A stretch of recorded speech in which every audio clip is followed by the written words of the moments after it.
Halo semuanya, balik lagi di podcast Inside Super App Engineering, tempat kita ngobrolin dunia tech, terus engineering dan cerita-cerita juga nih seru di balik layar tim kita di Super App. Gue Maulana Jayadi, biasa dipanggil MG, dan hari ini kita bakal ngebahas topik yang sering banget disalahpahami. QA itu bukan sekedar cari bug loh, betul nggak Mas Reja? Tapi buat ngobrolin topik ini, gue udah bareng nih sama salah satu orang di balik kualitas produk kita nih di Super App kita. Ada QA manager kita sendiri, yaitu Mas Reza. Halo Bro Reza, apa kabar? Halo Mas Maul. Oke. Halo semuanya. Tegang amat, jangan salah mah, kayak udah kayak ini kita, udah kayak mau interview gitu.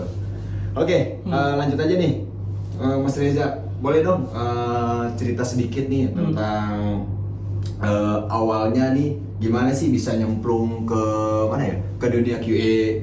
Terus emang dari awal udah niat jadi QA atau kebetulan? Terus kok tahu dari mana tentang quality assurance itu atau QA, dunia QA itu gitu kan? Sedangkan Mas Reza itu backgroundnya jauh nih, bukan orang IT. Iya. Dan jujur ya, itu Mas Reza itu dulu seorang technical writer atau content writer ya? Iya, pokoknya intinya saya basicnya itu bergelut di digital marketing lah. Oke, nah gimana tuh Mas Reza? Silakan Mas Reza. Oke, thank you Mas Maul. Selamat sore semuanya teman-teman. Oke, langsung pertanyaan tadi berarti ini jawabnya. Terus poin aja. Oke, awal mulanya mungkin ini cerita agak sedikit panjang nih Mas Maul gitu, karena berbeda dengan background orang lainnya. Di sini gua itu sebenarnya backgroundnya tadi udah gue jelasin, adalah seorang digital marketing awalnya gitu. Jadi sebenarnya bisa dibilang dunia QA ini adalah bukan cita-cita gua gitu, bukan buat jadi QA, atau bahkan sebelumnya gua nggak pernah kepikiran buat jadi QA gitu. Jadi awalnya itu kita kan pada awal Super App dibangun, kita lagi banyak hiring tuh Mas Maul ya. Ya Mas Maul tahu lah kisah awal saya di sini gitu. Nah, salah satunya adalah divisi QA yang lagi banyak hiring gitu. Nah, salah satu tech lead kita gitu ya, Mas Irfan itu pada saat gua masih di digital marketing itu dia iseng nanya, mau nggak jadi tim gua gitu. Terus gua tanya, ngapain, ngoding gitu. Bukan, nanti di bagian QA gampang kok, cuma ngetes doang, dia bilang gitu. Cuma ngetes doang gitu. Gue nggak langsung mengiyakan pada saat itu gitu, karena ya gue nggak mau terlalu buru-buru, walaupun gue pada saat itu memang lagi merasa lagi buntu lah ya, lagi buntu di posisi tersebut. Gue sedikit tertarik gitu ya dengan tawaran Mas Irfan, tapi gue pada saat itu bilang kasih gue waktu 1 minggu gitu ya buat mikirin tawaran itu, sama gue harus mendalami dulu QA itu apa. Walaupun sebenarnya gue ya tahu gitu divisi QA, cuman secara job desk-nya, secara sehari-harinya gue masih belum tahu. Ya udah, akhirnya gue selama beberapa hari gue nyari tahu dulu ya. Dulu masih di Google, di YouTube gitu ya, karena belum ada ChatGPT gitu. Akhirnya gue nyari tahu, QA itu apa. Akhirnya ada pada kesimpulan, gue ngelihat ternyata emang benar QA itu pada saat itu gue mikirnya cuma ngetes aplikasi sebelum digunakan oleh user, atau ngetes produk kita gitu ya sebelum digunakan oleh customer. Nah, seminggu setelah itu ya Mas Irfan datang lagi gitu, gimana, udah siap belum? Ya udah deh gitu, gue coba gitu. Nah, singkat cerita, pada saat hari pertama gue ketemu lu kan Mas Maul. Nah, di sini Mas Maul juga sebagai tech lead QA kita gitu. Tentunya gue banyak belajar dari beliau gitu ya, soal ngerjain test case yang baik itu seperti apa, terus juga cara ngetes front end, back end, API, pokoknya diajarin lah gitu dari nol banget gitu.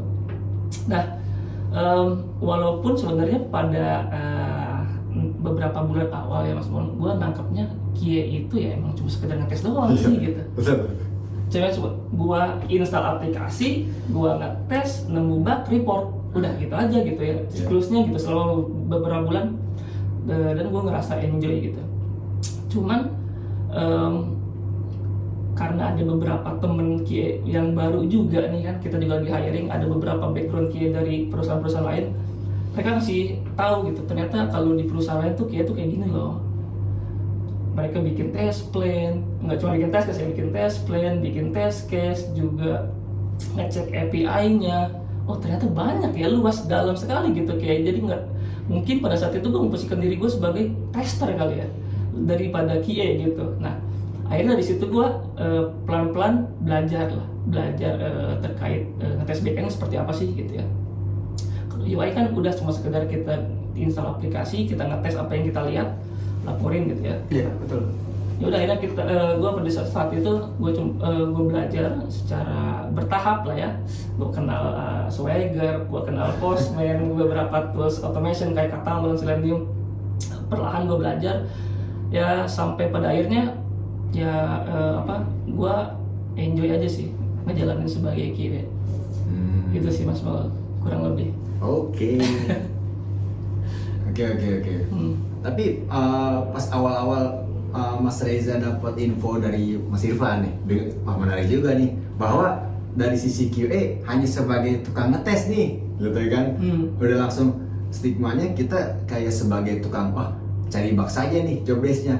Tapi pas udah terjun masuk ke dalam join ke bagian divisi QA, apa yang Mas Reza alamin tuh, Mas rasain pada awal-awal perdana masuk? Ternyata bukan ngetes, langsung ngetes atau bagaimana? Apa yang di pikiran Mas Reza seperti itu?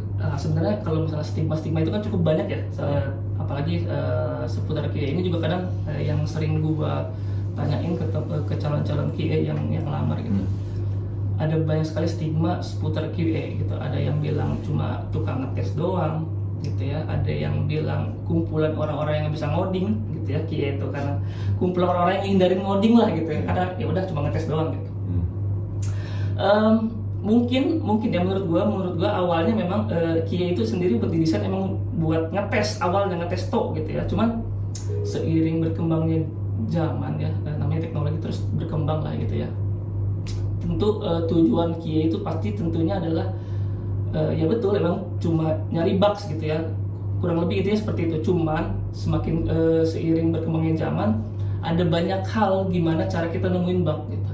Nggak cuma tentang ngetes aplikasinya doang gitu, tapi kita juga bisa dengan automation tadi, kita juga bisa dengan ngetesnya lewat belakang, lewat API, kemudian juga kita bisa dengan metode-metode lain gitu ya, kayak smoke test, sanity, regression. Ada banyak hal, ada banyak cara gimana caranya kita bisa menemukan bug. Walaupun pada intinya ya memang nggak salah juga kalau ada orang yang bilang kita tukang cari bug, ya emang tugas utama kita itu gitu. Cuman ada banyak cara gitu ya untuk bisa mencari bug itu, bisa secara efisien gitu ya kan. Kalau misalnya secara manual mungkin waktu ngetesnya lebih lama. Nah makanya ada namanya automation, biar lebih efisiensi secara waktu, secara pengetesannya. Kurang lebih seperti itu sih Mas Maul. Kita menarik juga sih dari Mas Reza. Sebenarnya kalau dibilang dari sisi dunia QA, kalaupun ada mindset atau ada pikiran bahwa sebagai hanya ngetes saja, itu ada sebenarnya kalau kita di dunia perbankan ataupun di kantor-kantor yang lain ya, atau bukan di startup ya, itu ada memang dia sebagai IT tester. Nah, di mana tester ini memang dia dapat test case-nya itu dari user langsung. Nah, nanti dia yang ngetes. Dia cuma sebagai tester, dia ngetes, kalau dia nemu dia akan info. Tapi ketika ada penambahan penambahan step test case yang dia tes, dia akan infoin ke usernya bahwa ada temuan-temuan yang dia kerjain, dan dia nggak akan langsung sebagai ke developer bahwa itu ada isu dan sebagainya. Biasanya seperti itu. Nah, cuman pembahasannya akan lebih panjang nih, menarik tentang tester atau seperti apa, QA analis seperti apa, dan QA automation seperti apa. Itu panjang sih sebenarnya. Wah, menarik juga sih sebenarnya kalau yang saya dengar. Tapi pernah nggak sih ngalamin nih pas si tim developer ini ngerasa QA itu kayak cuman sebagai step terakhir aja sih gitu, tapi nggak nganggap kita di awal gitu, dari awal ya, termasuk mungkin yang sekarang banyak yang mungkin lebih ke arah ya mohon maaf lebih ke arah discuss dan sebagainya untuk improvement dan sebagainya, ya dia akan ngelibatin dari sisi developer doang aja. Nah nanti akhirnya gampang kok, tenang, ada sisi QA untuk ngecek itu sebagai pengantar. Itu gimana tuh? Ya aduh kalau masalah gerbang terakhir gitu ya, cukup sering juga ya ngedengar istilah kayak gitu. Tenang aja nanti di akhir ada kiai ini gitu ya. Kadang ada yang berpikiran seperti itu. Cuman kalau menurut gue pribadi gitu ya, dengan melihat fenomena kayak tadi gitu, justru kiai itu ada bukan untuk nyari kesalahan di akhir, tapi harusnya ikut terlibat di awal justru. Jadi justru malah lebih baik kalau kiai udah tahu sebelumnya. Jadi misalnya kan sebelum sprint kita ada grooming, ada planning. Nah, kenapa nggak dilibatin dari awal dulu gitu? Seenggaknya di situ ada bakal ada diskusi-diskusi lain, entah itu ada terkait flow yang nggak jelas atau ada asumsi-asumsi yang berbeda dari teman-teman yang lain. Nah, seenggaknya itu bisa dibahas, dirundingkan secara matang di awal-awal sebelum rilis gitu. Jangan cuma sekedar kita tuh kayak dilibatin pas di akhir, wah nih kayak tes dong, besok udah harus aman ya, requirementnya mana gitu ya, terus juga ekspektasinya seperti apa gitu. Sedangkan harusnya QA itu ada adalah untuk mencegah dari awal gitu, gimana harusnya si flow ini berjalan, kemudian juga ini improvementnya akan berdampak kemana. Jadi menurut saya, menurut gua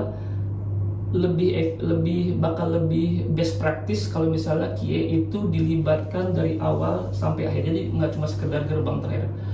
Malah menurut gua gerbang terakhir justru nggak cuma QA, malah ada tim produk juga sih menurut gua. Karena kan dari sisi mereka harus punya ekspektasi. Betul. Finalnya seperti apa gitu. Betul. Kan yang punya produk harusnya lebih harus ngecek gitu kan. Ini requestan gua udah bener belum ya. Jadi nggak cuma bener-bener mengandalkan QA aja sih kita di akhir. Mungkin itu sih Mas Maul. Wah, setuju tuh. Berarti kalau nggak salah tuh yang lagi booming tuh Mas Reza. Berarti Mas Reza juga mantau tuh di berita-berita tuh biasanya kan ada di link tuh potongan cuplikan-cuplikan itu tentang metode shift-left testing. Itu yang dimana tuh ada sebuah proses tahapan tes itu udah dimulai dari awal. Awal-awal pada saat software development. Nah, cuma ya itu tujuannya apa? Untuk shift-left testing itu lebih ke arah mengurangi jumlah bugs aja sih. Mengurangi jumlah bugs dengan cepat, jadi kita udah bisa mengindikasi dari awal. Terus juga menaikkan kualitas kita di kualitas produk kita pada saat produk di akhir. Jadi nggak khusus yang di QA di akhir doang ya. Nah, jadi di awal udah kita terlibat dan sebagainya, kita tahu nih apa aja yang menjadi pro kontra dan sebagainya ya. Oke sih, bagus juga. Karena memang sekarang tuh shift-left testing itu juga agak banyak jadi pembicaraan di area-area QA gitu. Di booming lah ya. Dan bagus juga sih memang kayak gitu sih. Oke. Mantap Mas Reza. Tapi berarti kita lurusin aja nih ya. Sebenarnya ya kalau QA itu ngapain aja sih? Terutama nih di Super App nih. Gitu. Pengen tahu. Berarti ini sebenarnya jawaban klarifikasi nih sebenarnya ya. Sebenarnya kalau ditanya ngapain aja, ya ada banyak banget gitu ya QA gitu yang dilakukan di Super App. Tentunya di sini kita harus terlibat di grooming tadi gitu ya. Ya syukurnya gitu di Super App sendiri QA itu dilibatkan sejak awal proses grooming, kemudian planning. Jadi setidaknya dari teman-teman QA itu sudah bisa mempersiapkan test plan serta test case dengan matang gitu Mas Maul. Nah, selain itu kita juga di sini tentunya selain grooming, sprint planning, tentunya kita juga di sini ada functional test ya, functional test. Kemudian setelah functional test kita ada regression test juga. Kemudian setelah regression test maupun dari manual maupun dari automation, kita juga di sini ada sanity test juga. Terus juga kita ada teman-teman QA juga di sini standby, misalnya kalau misalnya ada isu di production, teman-teman juga harus bertanggung jawab ya, mereproduksi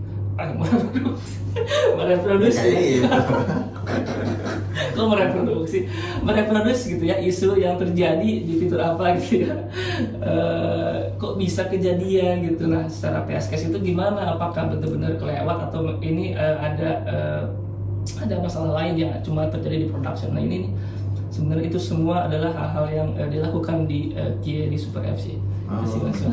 Mantap sih. Tapi balik lanjut ke topik berikutnya. Iya. Pernah nggak sih QA itu ketika bantu dari awal nih, tapi nemuin blocker nih. Nah, blockernya besar banget nih. Terus dari ini bakal potensi jadi masalah. Itu gimana tuh cara Mas Reza nanganin ini semua? Sebenarnya gini, kalau secara spesifik untuk case yang yang diketahui sebelum awal-awal itu saya kurang begitu ingat ya, nggak tahu spesifiknya. Cuman kalau menurut saya pribadi, semua diskusi yang terjadi di grooming, semua keresahan yang diungkapin sama, ini selain Ki aja ya, sama teman-teman developer, sama teman-teman desain, termasuk QA, itu adalah salah satu bentuk pencegahan sih sebenarnya. Pencegahan agar tidak terjadi potensi yang lebih besar ketika release production. Nah, adapun ya mungkin beberapa kali teman-teman QA pernah gitu ya, pernah bersikap kritis gitu ya ketika grooming gitu. Misalnya contoh, saya ambil contoh misalnya di aplikasi kita untuk menu registrasi itu kan dulu itu ada beberapa patch ya Mas Maul, mungkin ada 3-5 patch di registrasi. Nah, saya ingat betul salah satu QA itu ya mungkin ini secara requirement nggak ada gitu ya, secara requirement nggak ada, cuman pada saat itu teman QA bertanya gimana kalau misalnya ketika user sudah di page ketiga atau keempat, dia sudah ngisi data yang daftar gitu ya, registrasi, terus koneksinya hilang atau aplikasinya tiba-tiba keluar gitu. Apakah dia harus ngulang dari awal registrasinya atau datanya itu sudah ke-save di mana dia terakhir ngisi gitu. Nah, itu kan salah satu bentuk yang kadang nggak kepikiran gitu sama teman-teman produk gitu. Nah, dengan pertanyaan-pertanyaan kayak gitu, sebenarnya itu sudah ngebantu sih mencegah membantu user lebih mudah gitu menggunakan aplikasi kita.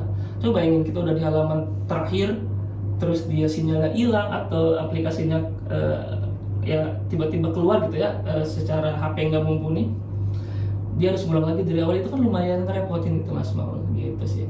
Jadi menurut saya apapun keresahan yang atau apapun pertanyaannya ya, terkesan itu penting atau nggak penting, menurut saya lebih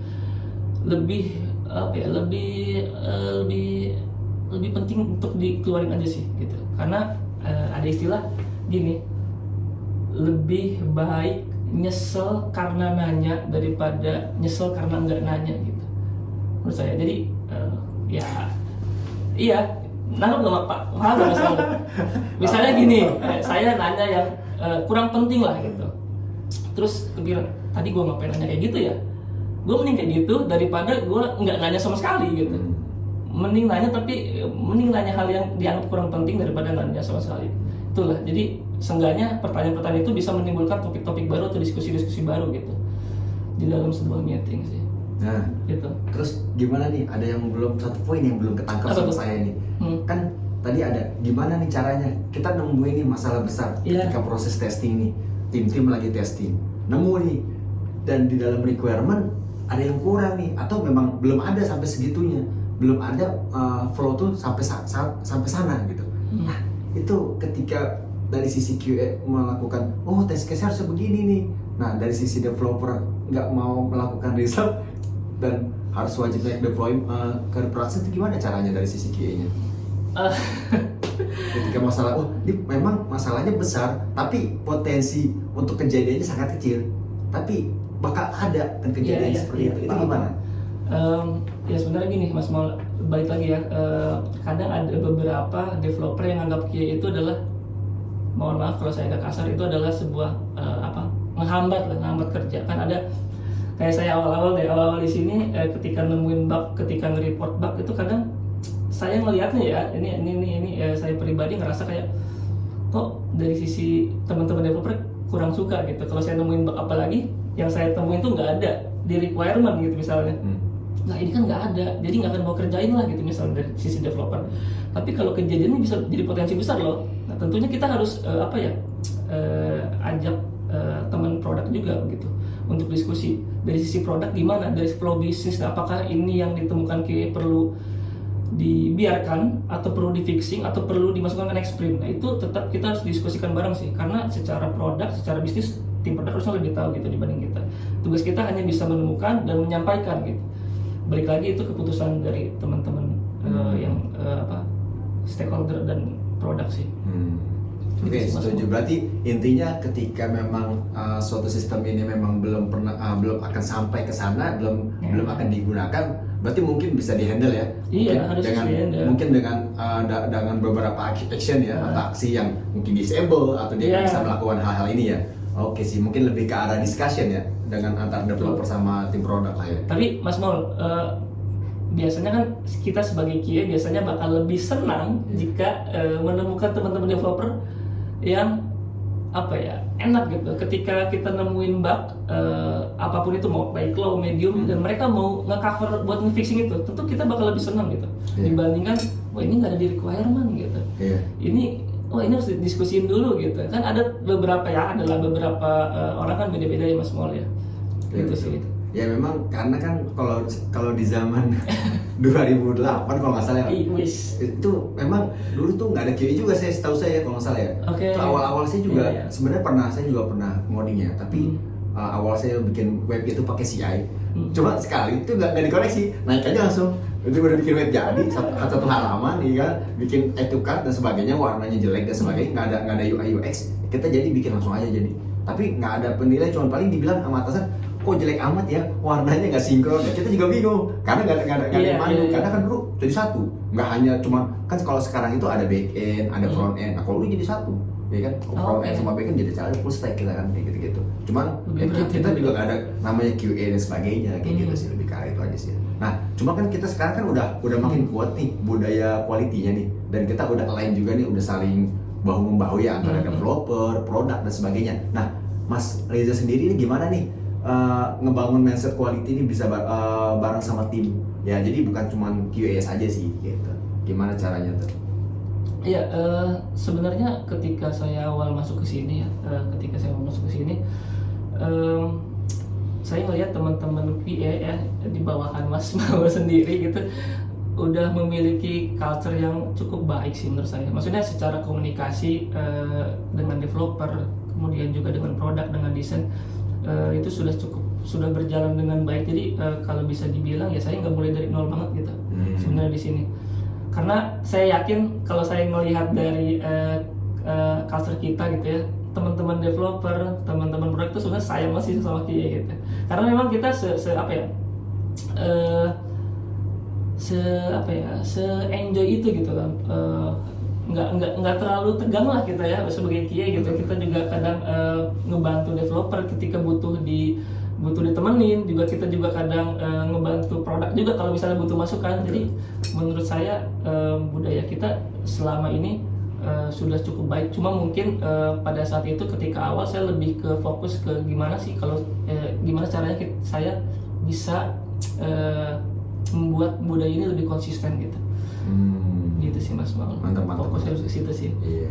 Makanya budaya juga kadang saya, kadang gue, kadang lo. Beda-beda nih. Aduh iya. Oke. Terus tentang ke tim nih, ke tim kan Mas Reza sekarang sebagai manager ya. Terus karena anak QA di tim, gimana sih ngajarin mereka biar nggak cuma ngetes doang, tapi dia juga bisa berpikir nih lebih strategis lagi nih untuk mungkin dari mulai sisi testing secara manual maupun mungkin nanti bakal lebih kepindah ke migrate ke automation dan sebagainya. Terus gimana tuh cara ngebangun biasanya kalau anak-anak muda zaman sekarang gaya apa ya? Mindset dan sebagainya lah kayak gitu. Strateginya Mas Reza gimana? Oke, ya mungkin kita nggak bisa memungkiri gitu ya, kita nggak bisa selalu berada di zona nyaman. Artinya kita nggak bisa selalu ada di testing manual terus gitu. Walaupun memang pada basicnya teman-teman di sini adalah awalnya manual semua. Mungkin cuma Mas Maul di sini ya yang paham secara automation. Begitu juga dengan saya pada saat itu masih benar-benar kayaknya nggak mau keluar dari zona nyaman manual nih gitu ya. Kayaknya melihat automation tuh ribet banget gitu, tuh harus ngerti tools ini, harus instalasi ini gitu ya. Nah, cuman seiring berkembangnya zaman mau sampai kapan gitu? Mau sampai kapan kita harus hanya bergelut di manual aja gitu. Nah, pelan-pelan dari teman-teman sendiri memang nggak langsung gitu ya, yang namanya perubahan pasti agak sulit diterima gitu teman-teman. Cuman saya nitip ke teman-teman ini bukan untuk mikirnya jangan cuma sekedar apa-apa dipush sama perusahaan gitu, tapi mikirnya untuk diri sendiri aja gitu. Karena yang namanya skill itu investasi buat diri sendiri gitu. Nggak mungkin skill itu kita tinggalin gitu aja. Skill itu bukan laptop gitu. Skill itu bisa kita bawa di otak kita gitu ya.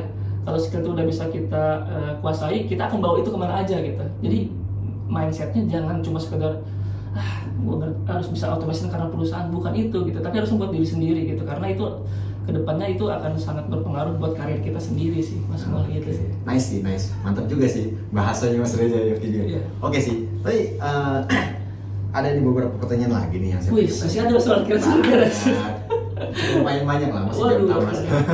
Tapi gini, kalau ada developer atau QA nih baru yang dengerin ini Mas, ada nggak sih Mas Reza nih ada pesan khusus nggak sih buat buat mereka tuh supaya bisa kerja bareng QA dengan lebih enak, lebih nyaman ya, atau jadi kita punya mindset QA itu yang keren. Tapi kalau pernah saya dapat pesan dulu dari atasan saya juga, sebenarnya kalau developer ibarat developer dengan QA itu developer itu adalah majikan dan QA itu adalah pembantu.